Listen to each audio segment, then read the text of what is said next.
Thomas Reynolds couldn't stop pacing in the hospital waiting room. His hands trembled as he checked his watch for the 20th time. After 5 years of marriage and months of trying, his wife Sarah was finally giving birth to their first child. "Mr. Reynolds." The nurse appeared at the doorway with a smile. "Congratulations, you have a healthy baby boy. Your wife is asking for you." Thomas felt his heart swell with joy as he followed the nurse down the hallway. He had already painted the nursery blue and built a crib with his own hands. Their perfect little family was finally complete. When he entered the room, Sarah looked exhausted but happy, cradling a small bundle in her arms.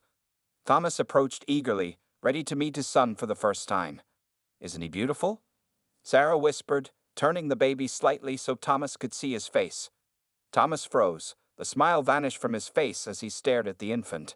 The baby had dark skin and curly black hair, features that looked nothing like him or Sarah, who were both white with light brown hair. "What is this?" Thomas whispered, his voice barely audible. Sarah looked confused. "What do you mean?" "It's our son." "This can't be my child." Thomas stepped back, his face pale. He's black, Sarah." "I know he doesn't look like us, but—" "Don't." Thomas cut her off, his voice cold. "Don't lie to me. Not now." The room fell silent except for the baby's soft coos. Sarah's eyes filled with tears as she realized what Thomas was thinking. "Thomas, I swear to you, I've never been with anyone else. I don't understand this either, that he's your son." But Thomas wasn't listening. His mind was racing through the past year. Sarah's late nights at work, her friendship with her colleague Marcus, the business trips. Had it all been a lie? "Whose baby is this, Sarah?" he demanded, his voice rising. "He's ours. I've never cheated on you, Thomas. I wouldn't do that. There must be some explanation." The doctor entered the room, sensing the tension. "Is everything okay in here?" "No, everything is not okay," Thomas snapped. "This child is not mine." Sarah began to sob, clutching the baby closer. "Please, Thomas, don't do this. I love you. I've always been faithful." For a moment, doubt flickered in Thomas's mind. Sarah had never given him reason to distrust her before. But the evidence was right in front of him, wrapped in a blue blanket. How could there be any other explanation? The next few days passed in a blur. Thomas moved out of their bedroom and into the guest room. He couldn't bear to look at Sarah or the baby she claimed was his. His phone filled with messages from friends and family, congratulating him on becoming a father. Each one felt like a knife in his chest. 1 week after the birth, Thomas placed divorce papers on the kitchen table while Sarah was feeding the baby, when she had named Michael. "I can't do this," he said quietly. "I won't raise another man's child and live with a lie." "Thomas, please," Sarah begged. "I've never been unfaithful. We can get tests done. There must be some explanation." "The explanation is clear," Thomas replied, his voice hollow. "I trusted you, and you betrayed me in the worst possible way." As Thomas walked out the door with his suitcase, he heard Sarah's sobs and the baby's cries behind him. He hardened his heart against the sound. In his mind, his perfect life had been shattered beyond repair, and there was no going back. What Thomas didn't know was that 20 years later, the truth would come to light. A truth more surprising than anything he could have imagined. The divorce was quick and painful. Sarah sat alone in the courtroom, cradling baby Michael in her arms. Thomas wouldn't even look at her. When the judge asked about child support, Thomas's lawyer argued that DNA tests should be done first. "We believe the child is not my client's biological offspring," the lawyer stated coldly. Sarah's heart sank. She had begged Thomas to take a paternity test, certain it would prove her innocence, but he refused. He didn't want proof. He had already made up his mind. 2 weeks after the divorce was finalized, Sarah's phone rang. It was Thomas's mother, Linda. "I want to see my grandson," Linda said firmly. Sarah was shocked. "But Thomas says—" "I don't care what Thomas says," Linda interrupted. "That boy has Reynolds eyes, no matter what color his skin is. I know my son is making a terrible mistake." The next day, Linda visited Sarah's small apartment. When she held Michael, tears filled her eyes. "He has the same birthmark as Thomas behind his ear," Linda whispered, gently turning Michael's head to show a small crescent-shaped mark. "The same one Thomas's father had. It runs in the family." For a moment, Sarah felt hope, but Linda's support didn't last long. 2 days later, Thomas called his mother. "You need to choose," he told her. "It's either me or them." Linda stopped visiting after that. Sarah was truly alone now. The whispers around town grew louder. At the grocery store, Sarah could feel people staring. At church, no one would sit near her. Friends stopped calling. Her parents, who lived in another state, suggested she come clean about what happened. "I have nothing to confess," Sarah told them tearfully. "Michael is Thomas's son. I've never been with anyone else." Her parents went silent on the other end of the line. They never visited to meet their grandson. 3 months after the divorce, Sarah lost her job at the bank. "It's nothing personal," her manager explained awkwardly. "We're downsizing." But Sarah knew the truth. The scandal had made customers uncomfortable. It was easier to let her go. With no income and few friends left, Sarah made a difficult decision. She packed up their small apartment and moved 200 miles away to start fresh. She found a tiny one-bedroom apartment and took a job waiting tables at a local diner. Every night, after putting Michael to bed, Sarah would search online for medical explanations. Why would two white parents have a black child? She found nothing that made sense. As the months passed, Sarah established a routine. She worked mornings at the diner and evenings at a convenience store, with a kind elderly neighbor watching Michael during her shifts. On her rare days off, she took Michael to the park, treasuring their time together. One day at the park, a woman sat next to Sarah on the bench. "Your son is adorable," the woman said, watching Michael play in the sandbox. "He looks just like you around the eyes." Sarah turned to the woman in surprise. No one had ever said Michael looked like her before. "I'm Regina," the woman said with a warm smile. "My son Anthony is the one with the red truck." That chance meeting turned into Sarah's first real friendship in her new town. Regina didn't ask intrusive questions or make judgments. She simply accepted Sarah and Michael as they were. "I'm a single mom too," Regina explained over coffee one day. "Different circumstances, but I know how hard it can be." For the first time since Michael's birth, Sarah felt a small glimmer of hope. Perhaps they could build a new life here, away from the gossip and accusations. Perhaps someday she would find answers about Michael's appearance. What Sarah didn't know was that the answer was hidden in her own body, in a rare condition that medical science was only beginning to understand. The truth that could have saved her marriage was there all along, waiting to be discovered. 5 years passed quickly. Michael grew from a baby into a curious, energetic little boy with a bright smile and kind heart. Sarah worked hard to give him a good life, eventually getting a better job as an office assistant at a local insurance company. Their small 2-bedroom apartment wasn't fancy, but Sarah had made it into a real home. Michael's room was painted blue with stars on the ceiling. Pictures of mother and son covered the refrigerator door, at the beach, at the zoo, blowing out birthday candles. On Michael's first day of kindergarten, Sarah held his hand tightly as they walked to the classroom. She had worried about this day for years. "Remember, you are loved and special," she whispered, kneeling down to straighten his collar. Michael nodded. "I know, Mommy." Sarah watched from the doorway as Michael joined the other children. Most of the kids were white, a few were Hispanic, and 2 were black. Michael, with his dark brown skin and curly black hair, immediately stood out among them. It didn't take long for the questions to start. During the second week of school, Michael's teacher, Mrs. Peterson, called Sarah for a meeting. Michael told the class during show and tell that he doesn't have a daddy because his daddy didn't think he was his real son. Mrs. Peterson said gently, "Some parents have called with concerns." Sarah's face burned with embarrassment and anger. "My son is telling the truth as he knows it. I've never lied to him." Mrs. Peterson nodded sympathetically. "I understand, but perhaps you could help him find a simpler explanation for the other children. They're too young to understand complicated family situations." That night, Sarah sat with Michael on the couch and tried to explain. "Some families look alike, and some don't," she said. "And that's okay. What matters is that we love each other." Michael looked up at her with his big brown eyes. "But why don't I look like you, Mommy? Why did Daddy leave?" Sarah's heart broke a little. "I don't know exactly why you look different, sweetheart. But your daddy made a mistake. He couldn't see what I see, that you're the most wonderful gift I've ever received." As Michael grew older, the questions became more direct. "Is your mom really your mom? a boy asked Michael on the playground when he was 7. Are you adopted? Asked another. Why are you black and your mom is white? Asked a girl in his class. Michael learned to handle these questions with a simple answer. That's just how I was born. But Sarah could see the confusion in his eyes when he thought she wasn't looking. When Michael turned 8, he joined a local soccer team. He was naturally athletic and quickly became one of the best players. Sarah never missed a game, cheering loudly from the sidelines. After one particularly good game, a man approached them in the parking lot.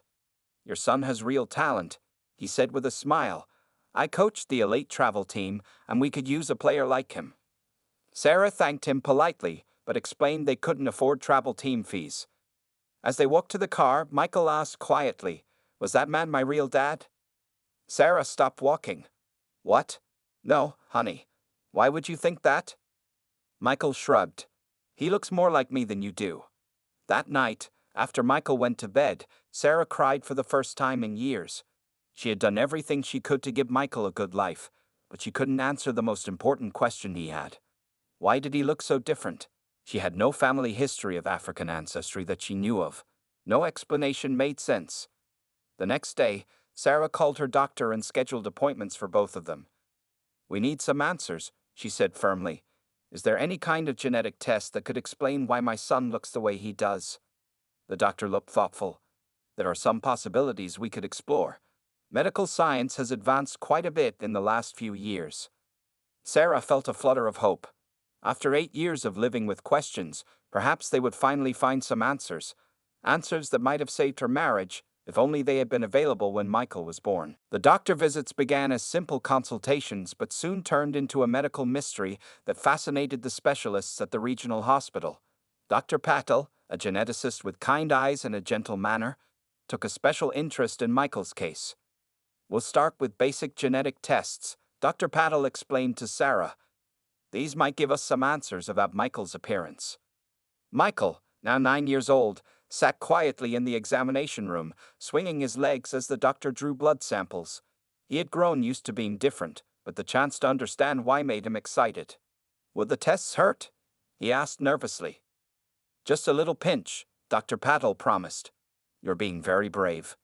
2 weeks later, Sarah's phone rang while she was preparing dinner. It was Dr. Patel.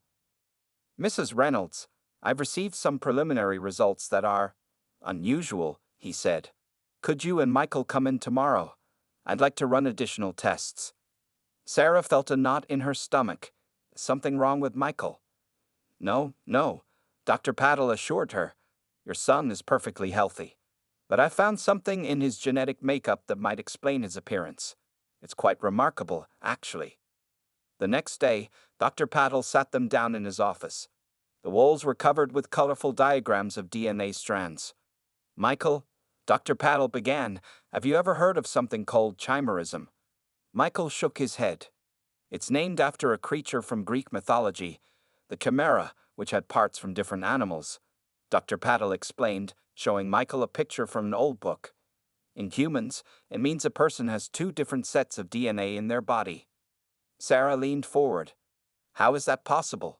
It happens when 2 fertilized eggs, which would have become fraternal twins, fuse together very early in development, Dr. Patel said. The result is one person with 2 different genetic profiles. Like having a twin inside you? Michael asked, his eyes wide. Dr. Patel smiled. In a way, yes, and I believe this is what happened with you, Michael. The tests show you have 2 distinct DNA patterns. He turned to Sarah. One matches yours and presumably would match your ex-husband's. The other contains genetic markers consistent with African ancestry. Sarah's hand flew to her mouth. But how? I don't understand. Based on what I'm seeing, Dr. Patel continued, you yourself might be a chimera, Sarah. You likely carry 2 sets of DNA, one that expresses your physical appearance, and another with African ancestry that remained hidden in your body. When you conceived Michael, some of your eggs carried this second DNA profile. Sarah sat in stunned silence. Could this explain everything? The reason Michael looked the way he did? The reason her marriage had fallen apart? Can we prove this? She finally asked. We need more extensive testing, Dr. Patel replied. But the evidence is compelling. This condition is rare but well documented. There have been cases where mothers failed maternity tests for their own biological children because of chimerism. Over the next month, Sarah and Michael underwent numerous tests. Samples were taken from different parts of their bodies: skin, hair, blood, and inner cheek cells. The results confirmed Dr. Petal's theory. "You are both chimeras," he explained during their final consultation. "Sarah, you have one genetic profile that's visible: your appearance, your skin color, your features. But you also carry cells with African ancestry, particularly in your reproductive system." He showed them images of their DNA results on his computer screen. Even Michael, young as he was, could see the differences in the colorful patterns. "So I'm not adopted?" Michael asked. Sarah hugged him tightly. "No, sweetheart, you're my biological son. You've always been my son. And my dad is my real dad too." Michael's voice was small. Sarah nodded, tears filling her eyes. "Yes, Thomas is your biological father." On the drive home, Michael was unusually quiet. Finally, he asked, "Can we tell Dad about this, so he'll know I'm really his son?" Sarah gripped the steering wheel tighter. "I don't know where he is now, Michael, but yes, we can try to find him." That night, after Michael went to bed, Sarah sat at her computer and typed Thomas Reynolds into the search engine. After 10 years without contact, would he even care about the truth? Would this medical discovery change anything? Her finger hovered over the search button. She took a deep breath and clicked. Sarah stared at the search results on her screen. There were many Thomas Reynolds in the country. One listing caught her eye immediately. It showed a Thomas Reynolds working as a financial advisor in Boston, just 3 hours away from their current home. The small profile picture matched her ex-husband, though he looked older now, with streaks of gray in his dark hair. "This has to be him," Sarah whispered to herself. Her hands trembled as she found his business email address. What should she say after all these years? How could she explain something as complicated as chimerism in an email? Would he even read it, or just delete it immediately? After several attempts, Sarah wrote a simple message. "Thomas, I know it's been many years, but I have important medical information about Michael that affects you too. We finally have a scientific explanation for why he looks the way he does. He is your biological son. Please contact me if you want to know more." She added her phone number and pressed send before she could change her mind. Days passed with no response. Sarah checked her email constantly, jumping whenever her phone rang. After 2 weeks of silence, she accepted that Thomas wasn't going to reply. "Did Dad answer yet?" Michael asked one evening while doing his homework. Sarah shook her head. "Not yet, honey." "Maybe he didn't get the email," Michael suggested hopefully. "Maybe," Sarah agreed, not wanting to disappoint him further. Michael had been asking more questions about his father since learning about his condition. Sarah had shown him old wedding photos and told him stories about Thomas, how he loved baseball, could fix anything that broke, and made the best pancakes on Sunday mornings. She tried to focus on the good memories, not the painful end of their marriage. One Saturday morning, Michael came into the kitchen with a determined look on his face. "Mom, I want to do a science project about chimerism for the science fair." Sarah wasn't sure if this was a good idea. "Are you sure, Michael? It's pretty personal." "That's why I want to do it," he explained. "Nobody at school believes me when I say you're my real mom. If I show them the science, they'll understand." Sarah couldn't argue with his logic. Together, they created a colorful display explaining chimerism with diagrams and simple explanations. Dr. Patel even helped by providing scientific articles and anonymous DNA images they could use. Michael's project won first place at the school science fair. A local newspaper reporter covered the event and interviewed Michael about his unusual project. "I did this to help people understand that families don't always look alike," Michael told the reporter. "And that's okay." The reporter was fascinated by their story and asked to write a feature article about them. Sarah hesitated but finally agreed. Maybe someone else with unexplained family differences would find answers through their story. The article appeared in the Sunday edition with the headline, "Medical Mystery Solved: How a White Mother Gave Birth to a Black Child." It included pictures of Sarah and Michael, along with simple explanations of the rare condition. 3 days after the article was published, Sarah's phone rang with an unknown number. Hello, she answered cautiously. There was a long pause, then a familiar voice that made her heart stop. Sarah, it's Thomas.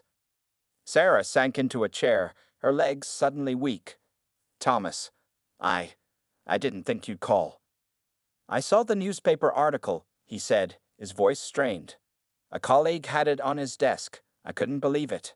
It's true, Sarah said. We have medical proof now. Michael is your biological son. Another long silence filled the line. He looks like a great kid, Thomas finally said. The article mentioned he won the science fair. Yes, he's very bright, Sarah replied, trying to keep her voice steady. And athletic too. He plays soccer. Sarah, Thomas paused. I don't know what to say. I made a terrible mistake. Sarah closed her eyes, fighting back tears. For 10 years, she had imagined this moment, Thomas admitting he was wrong. But now that it was happening, she felt no triumph, only sadness for all the years lost. Would it be possible, Thomas asked hesitantly, for me to meet him? The day of the meeting arrived with perfect spring weather. Sarah chose a small park halfway between their homes, somewhere neutral with plenty of open space. Michael had barely slept the night before, too excited and nervous about meeting his father for the first time. What if he doesn't like me? Michael asked as they drove to the park. Sarah reached over and squeezed his hand. That's impossible. Just be yourself. They arrived early. Michael paced near the playground, too anxious to sit still. Sarah watched from a bench, her own heart racing. What would it be like to see Thomas after all these years? She had imagined this moment countless times but never thought it would actually happen. At exactly noon, a silver sedan pulled into the parking lot. Thomas stepped out, looking much as Sarah remembered him, though his face showed new lines and his hair had touches of gray at the temples. He stood by his car for a moment, scanning the park until he spotted them. Sarah gave Michael a gentle nudge. That's him. Michael froze, suddenly shy. Thomas walked slowly toward them, his eyes fixed on the boy. When he was about 10 feet away, he stopped. Hello, Michael, he said softly. Michael stared at the man who was his father. Hi. An awkward silence followed. Sarah stood up from the bench but kept her distance, letting them have this moment. I like your sneakers, Thomas finally said, nodding at Michael's red basketball shoes. Thanks. They're new. I can run really fast in them. Thomas smiled. I bet you can. Your mom tells me you play soccer.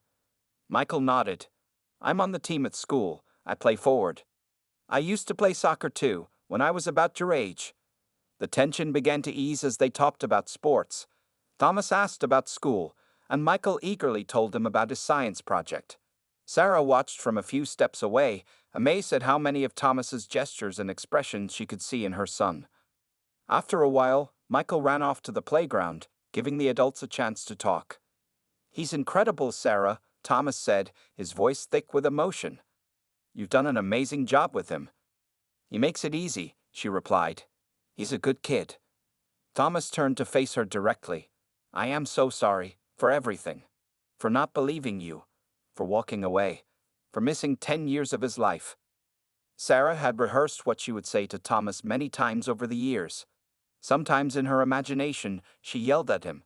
Other times, she calmly told him she had forgiven him long ago. But now, facing him in person, none of those prepared speeches felt right. Why didn't you take a paternity test when I asked? She said instead. It would have shown he was yours. Thomas looked down. I was afraid. Afraid it would confirm what I already believed, that you had betrayed me. It was easier to walk away than face that pain. And now? Now I see what a coward I was, he admitted. And what it cost all of us. They watched Michael climbing on the monkey bars, his face bright with concentration. I'd like to be part of his life, Thomas said. If that's possible, if you'll allow it. Sarah had thought about this too. He needs his father, but we need to take it slowly. He's been waiting his whole life to meet you, but he also doesn't know you. I understand, Thomas nodded. However you want to handle this, I'll respect your wishes. As they talked, a woman approached them from the parking lot. She was elegant, with blonde hair and a hesitant smile. This is Caroline, Thomas explained as she reached them. My wife. Sarah felt a jolt of surprise, but she shouldn't have been shocked that Thomas had remarried. "Sarah, it's good to meet you," Caroline said, extending her hand. "Thomas has told me everything. Your story. It's remarkable." Before Sarah could respond, Michael came running back from the playground. "Dad, want to see how fast I can run to that tree and back?" It was the first time Michael had called Thomas Dad. The word hung in the air between them, powerful and full of meaning. Thomas blinked rapidly, trying to hide his emotion. "I'd love to see that," he managed to say. As Michael took off running, the three adults stood together, watching the boy who connected them in ways none of them could have imagined. The past couldn't be changed, but perhaps the future still held possibilities none of them had dared to hope for. The summer months brought a new routine to Michael's life. Every other weekend, Thomas and Caroline would drive to pick him up. They would take him to baseball games, museums, or sometimes just back to their house where he had his own room with a new basketball hoop mounted on the wall. Sarah watched these developing relationships with mixed emotions. She was happy for Michael, who glowed with excitement whenever Thomas called or texted. But there was an ache in her heart too. A decade of single motherhood, of being everything to Michael, was shifting into something new and unfamiliar. One evening after Thomas dropped Michael off, Sarah found her son sitting quietly on his bed, looking at an old photo album. "Did you have a good time?" she asked, sitting beside him. Michael nodded. "Dad took me fishing. I caught 2 fish." He paused, then asked, "Mom, are you mad that I spend time with Dad now?" Sarah put her arm around him. "Of course not. I'm glad you're getting to know him." "But he left us," Michael said, his young face suddenly serious. "He didn't believe you when you told the truth." Sarah chose her words carefully. People make mistakes, especially when they're hurt and confused. What matters is that he's trying to make things right now. Michael seemed to consider this. "Caroline showed me pictures of their wedding. They don't have any kids." "No, they don't," Sarah confirmed. "Dad said it's because they couldn't have babies, even though they tried for a long time." Michael looked up at Sarah. "Is that why he wants to be with me now? Because he couldn't get another kid?" The question hit Sarah hard. It had crossed her mind too, but she didn't want Michael to think that way. "Your father wants to be with you because you're his son and he loves you," she said firmly.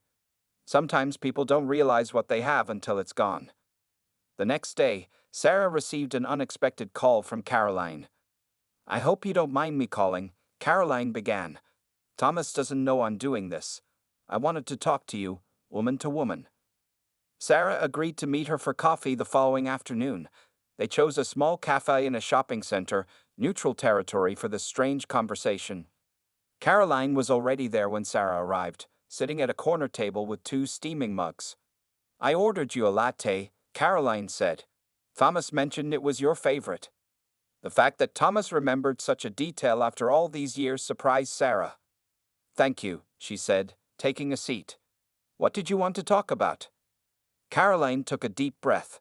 "First, I want you to know that I love Michael. He's an amazing boy, and I'm not trying to replace you in any way." "I know that," Sarah said, though the reassurance was welcome. "Thomas is a good man," Caroline continued, "but what he did to you was terrible. He knows that now." Sarah stirred her coffee. "Why are you telling me this?" "Because I see how much pain there still is between you two. Every time you hand Michael over or Thomas brings him back, there's this tension. It's not good for any of us, especially Michael." Sarah couldn't deny it. Despite their polite exchanges, she and Thomas carefully avoided any real conversation. "What happened was a long time ago," Sarah said. "But you never really dealt with it," Caroline pointed out gently. "Thomas walked away, and you had to focus on raising Michael. Neither of you ever got closure." Sarah felt a flicker of anger. "What exactly are you suggesting?" "That you and Thomas need to really talk," Caroline said. "Not just about schedules and Michael's activities. About what happened. About the hurt. About forgiveness." Sarah stared at her. "You want me to forgive him? Just like that?" "No, not just like that. It will be hard work, for both of you. But Michael deserves parents who can at least be in the same room without that wall of unspoken pain between them." After Caroline left, Sarah sat alone with her thoughts. Could she truly forgive Thomas? Should she? For 10 years, she had carried the weight of his rejection, his disbelief in her character. It had shaped her life, her identity as a mother. But Caroline was right about one thing. Michael deserved better than parents trapped in old hurt. If they were going to be in each other's lives for years to come, perhaps it was time to face the past head on. That night, Sarah sent Thomas a text. "We need to talk. Just the two of us. It's time." They met at the beach where they had once spent their honeymoon. It wasn't planned that way. The small coastal restaurant just happened to be a convenient meeting place halfway between their homes. But as they sat across from each other at a table overlooking the ocean, the irony wasn't lost on either of them. "I remember how you got sunburned on the second day," Thomas said, breaking the awkward silence. "You couldn't move for hours." Sarah smiled despite herself. "And you kept bringing me ice cream to make me feel better." The waiter brought their drinks. Thomas stared into his glass, gathering courage. "Sarah, I don't know if words are enough," he finally said. "What I did to you, to Michael." "Why did you call now?" Sarah interrupted. "After all these years, the newspaper article couldn't have been the only reason."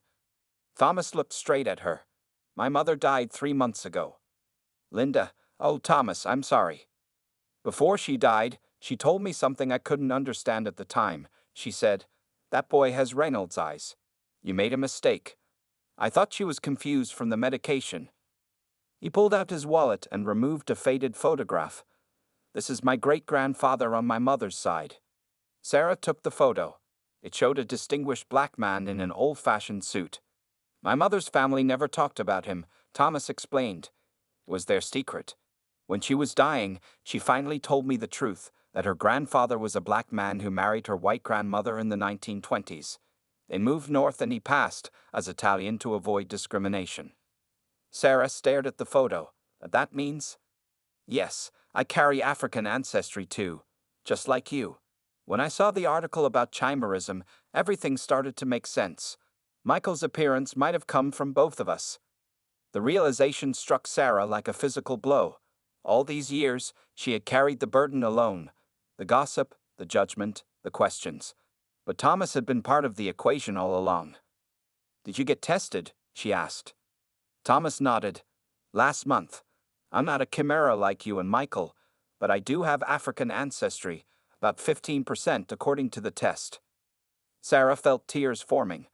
"All those years alone, thinking I had to explain Michael's appearance. And you were also part of the answer." "I failed both of you," Thomas said, his voice breaking. "I should have trusted you. I should have taken the test when you asked. I should have stayed." The pain Sarah had carried for years rose to the surface. "Do you know what it was like? To have everyone believe I had cheated. To raise our son alone while you started a new life. To have no answers when Michael asked why he looked different." Thomas didn't try to defend himself. "I don't deserve your forgiveness, but Michael deserves both his parents. And I want to spend whatever time I have left trying to make up for what I did." Sarah wiped her tears. "Michael asked me if you only want him because you and Caroline couldn't have children." Thomas looked stricken. "That's not true. Finding Michael again, it's like finding a part of myself I didn't know was missing." As the sun began to set, casting golden light across the water, Sarah realized something had shifted inside her. The anger she had carried for so long was still there, but it no longer consumed her. "I don't know if I can forgive you completely," she said honestly. "Not yet. But I'm willing to try, for Michael's sake, and maybe for my own." Thomas nodded. "That's more than I deserve." They walked along the shore as darkness fell, talking about Michael, his soccer games, his interest in science, his kind heart. For the first time in 10 years, they were just two parents proud of their son. As they reached the parking lot, Thomas stopped. "There's something else. Caroline and I are moving closer to you and Michael. We found a house just 20 minutes away." Sarah was surprised. "You're moving? What about your job?" "I can work remotely most days. Michael is what matters now. We've missed too much already." Under the starlit sky, standing by the ocean where their story had once begun, Sarah and Thomas made a new beginning. Not as husband and wife, but as parents united by the remarkable child they had created together, and by a medical mystery that had finally brought the truth to light. In that moment, Sarah knew that sometimes the most shocking revelations can lead to the most beautiful healing.